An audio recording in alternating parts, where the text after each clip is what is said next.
Hello dear friends, we are reading the essay Toasted English by R.K. Narayan. R.K. Narayan is the creator of Malgudi, a fictitious town. This essay talks about language variations. Let's have a recap of what we discussed in the last video. This piece of writing, we could say, is inspired by Narayan's visit to America. In American restaurants, he noticed people calling for toasted English, and what they mean is muffins. Why do they call such muffins toasted English? It's because these muffins are originally from England, so they call them toasted English. The word toasted, Narayan takes, or toasting, Narayan takes as a metaphor to talk about language variations, and then he says Americans have toasted the English language as well, and English flourished on American soil. And he notices three areas where this toasting happened. This is recap of what we read in the last class. One is it is less formal. It is less formal. And the second aspect is it is freed from passive voice. We have seen examples. And the third is they use some keywords. And Narayan says one of such words is check. And he says check can be called American national expression. You utter that word in any context and you find the word fits in there. Okay, and the second word is fabulous. He gives the example of these two words, check and fabulous. Americans use this word fabulous quite often. Okay, and Narayan heard a lady telling that she has got fabulous cats. Means, she says, my cats are fabulous. What she means is they were eccentric. Okay, the word fabulous could mean in America, it could be a compliment, a sincere compliment. It could also be an insinuation. ಒಂದು ಕುಹಕದ ಮಾತು ಆಗಿರಬಹುದು, ಒಂದು ನಿಜವಾದ compliment ಕೂಡ ಆಗಿರಬಹುದು. Fabulous. And then he gives another example which is most common in India as well, that is okay, which is the most common word that Americans use, okay. And he says this is the most I quote the same sentence from Narayan's essay. It is the easiest sound that ever emanated from human vocal cord. ನಮ್ಮ ಧ್ವನಿ ಪೆಟ್ಟಿಗೆಯಿಂದ ಬಂದ ಅತ್ಯಂತ ಸುಲಲಿತ ಶಬ್ದ ಅಂದರೆ okay. ಇದನ್ನು ನೀವು ಒಪ್ತೀರಿ. We use that word in India quite often, very often we use that word, okay. Easiest word. Okay, see. And he says okay is a self-sufficient word and it needs no suffix. When you say okay, the word okay can stand by itself. It doesn't need any suffix. You can't say, you need not say okay sir. It's like yeah. you use the word ya to mean yes. And Narayan says, yes sir, yes darling is conceivable. I mean, you can imagine people saying yes sir, yes darling. But yes sir, yeah darling is unthinkable. It is just enough if you say yeah, okay. You don't need any suffix after these two words. Okay is enough. It can stand by itself. Okay. Check. Fabulous. Okay. These two basic words used in America quite often, very often. Next, he talks about refinement of language.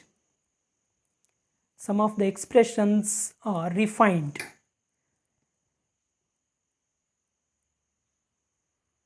English in some countries has got bazaar status. Bazaar status means it's a situation, it's a status where English is spoken by common man. Bazaar status, ಭಾಷೆ ಬೀದಿಗೆ ಬಂದಿದೆ ಅಂದರೆ ಬೀದಿಯ ಒಬ್ಬ ಸಾಮಾನ್ಯ ವ್ಯಕ್ತಿಯು ಮಾತನಾಡುವ ಭಾಷೆ ಅಂತ. ಆ ಅರ್ಥದಲ್ಲಿ ಇಂಗ್ಲೀಷ್ ಯಾವ ದೇಶಗಳಲ್ಲಿ ಬಜಾರ್ ಸ್ಟೇಟಸ್ನಲ್ಲಿದೆಯೋ ಅಲ್ಲಿ ಇಂಗ್ಲೀಷ್ ಭಾಷೆಯ ರಿಫೈನ್ಮೆಂಟ್, ಅದನ್ನು ನಾಜೂಕುಗೊಳಿಸೋದು, ನಯಗೊಳಿಸುವುದು, ಭಾಷೆಯನ್ನು ನಯಗೊಳಿಸುವ ಕ್ರಮ ಇದೆ. And he gives the example, and that example is of London bus. Look at this picture.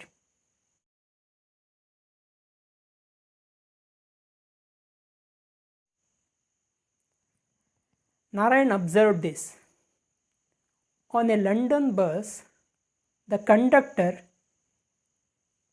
is not like our conductors.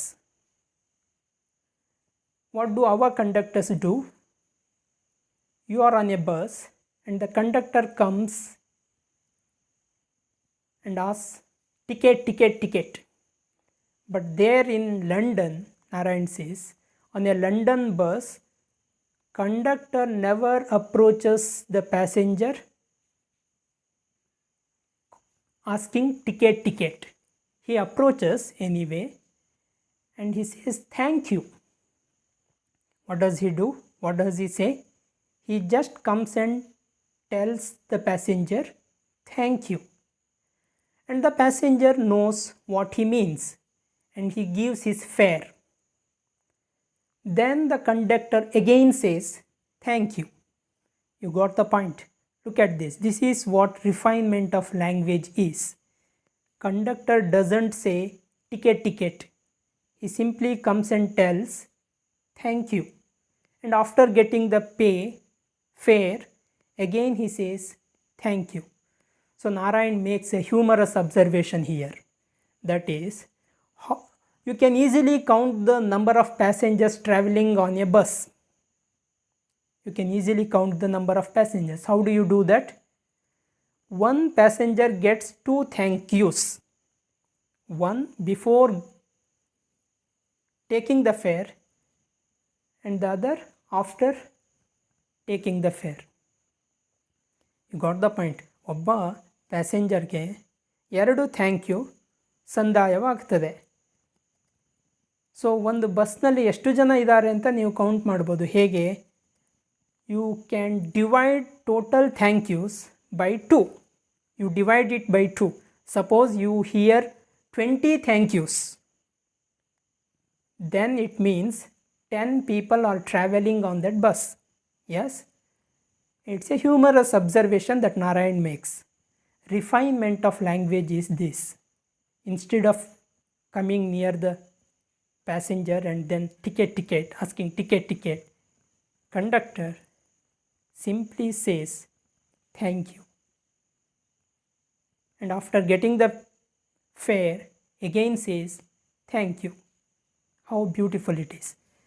Then The other example is you send your card and you want to meet somebody.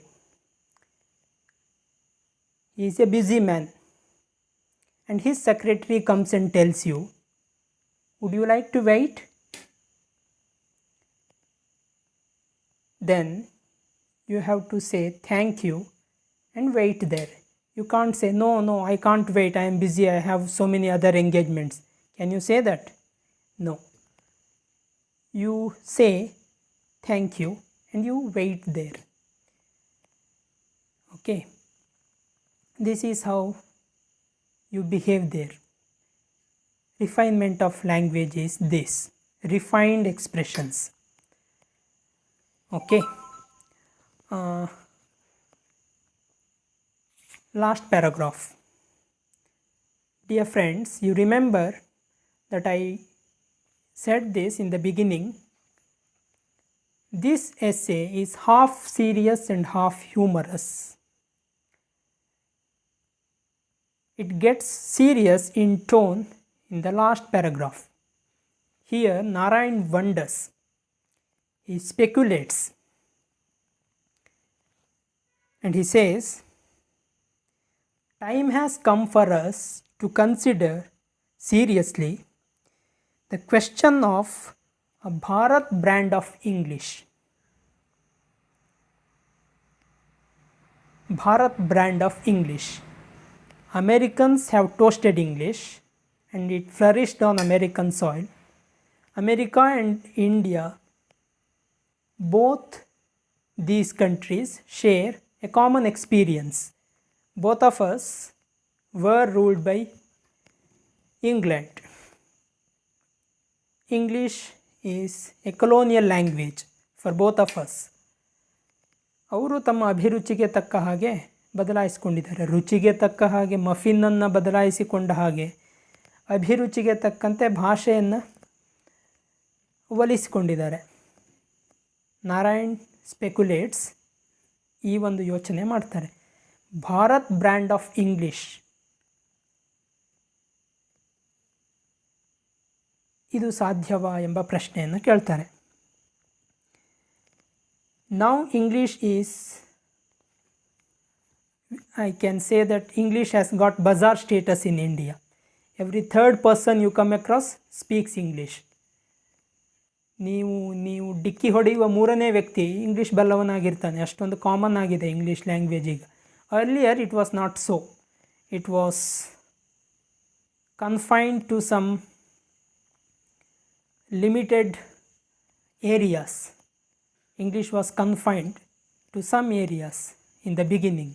Maybe it was the language of the administration, it was the language of judiciary,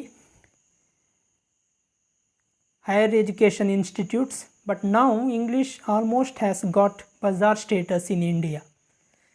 So now it is time to think about Bharat brand of English.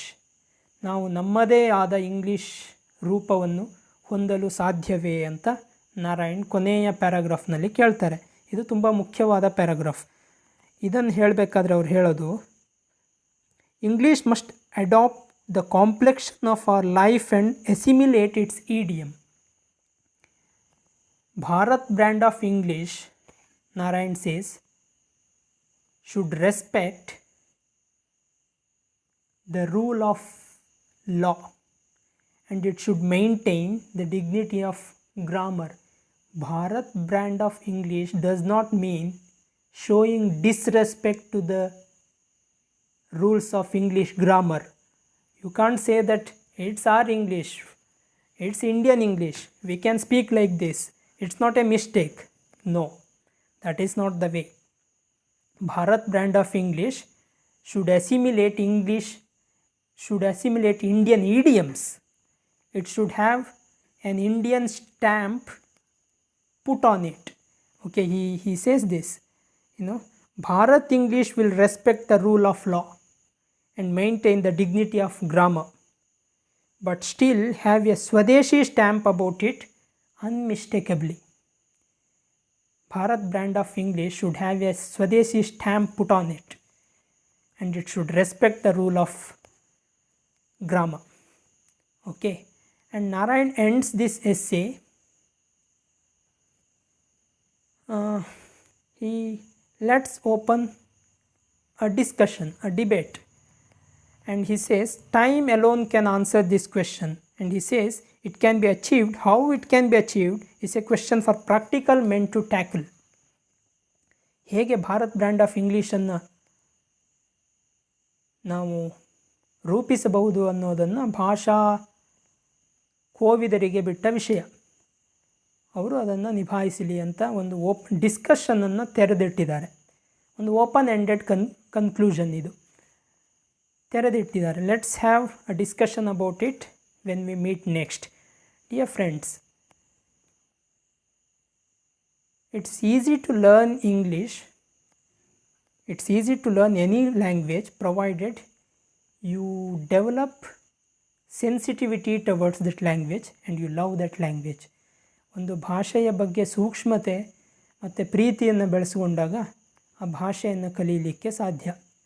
ನೀವು English ಕಲಿಯುವ ಬಯಕೆ ಉಳ್ಳವರು ಅದನ್ನು ಪ್ರೀತಿಸುವ, ಅದರ ಬಗ್ಗೆ ಸೂಕ್ಷ್ಮತೆಯನ್ನು ಬೆಳೆಸಿಕೊಳ್ಳುವುದನ್ನು ಕಲಿಬೇಕು. ಈ ಎಸ್ಸೆಯ ಕೊನೆಯಲ್ಲಿ ಒಂದಿಷ್ಟು 4-5 ಪೇಜ್ಗಳಷ್ಟು ಇಂಡಿಯನಿಸಮ್ಸ್ ಎಕ್ಸಾಂಪಲ್ಸ್ ಕೊಟ್ಟಿದ್ದಾರೆ. Indianisms means Indian usages, and native English speakers find these usages, these expressions incorrect, grammatically incorrect, they sound strange. So it's better to avoid them. We should avoid them, no doubt about it. Such Indianisms are given here. A big list is given, and the right expression and the wrong expression, it's given here. You go through it, you read it yourself, you read it aloud and make corrections. Indianism should be avoided. Okay, wrong usage, wrong expressions should be avoided. You should make a conscious effort. You should read it. This I think is enough. One example, dear friends. You are living in an apartment. Suppose you want to reach the 3rd floor or the 4th floor. What do? You take a lift. But in America, you can't take a lift. In America, you can take an elevator. Means ಅಮೇರಿಕಾದಲ್ಲಿ lift ಅಂತ ಹೇಳ್ತೇವಲ್ಲ ನಾವು, multi storey ಬಿಲ್ಡಿಂಗ್ನಲ್ಲಿ ಮೇಲಿನ ಅಂತಸ್ತಿಗೆ ಹೋಗಲಿಕ್ಕೆ. Lift is not used in America, they use elevator. Thank you. Read the text.